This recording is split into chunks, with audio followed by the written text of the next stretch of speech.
হুজুর আসছি কি জন্য? চাকরি করব। তুমি না দিনের বেলা চলে গেলে চাকরি করবে না?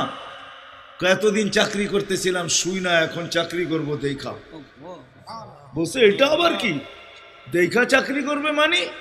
আমি স্বপ্নে দেখতেছিলাম কিয়ামত হয়ে গেছে, আমি পুলসিরাতের পাশে যেয়ে দাঁড়ায় আছি, পুলসিরাত চুলের মতো চিকন, তলোয়ারের মতো ধার।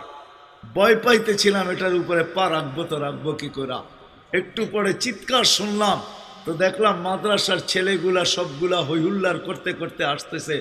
ওরা পুলসিরাতের পা দিতে দেরি, এটা সুপার হাইওয়ে হয়ে যেতে দেরি হয় নাই। সবগুলা উঠা পার হইতেছে, একটা পিছন থেকে আমাকে দেখা ফেলছে আর চিৎকার দিয়া বলছে, ওই তোরা যাস কই? আমগো গরুটা তো দাঁড়ায় আছে, ওরে নিয়ে যাবি না? বলে সবগুলা পিছে ফিরে আসছে আর আমাকে উঠায়া কেউ হাতে কেউ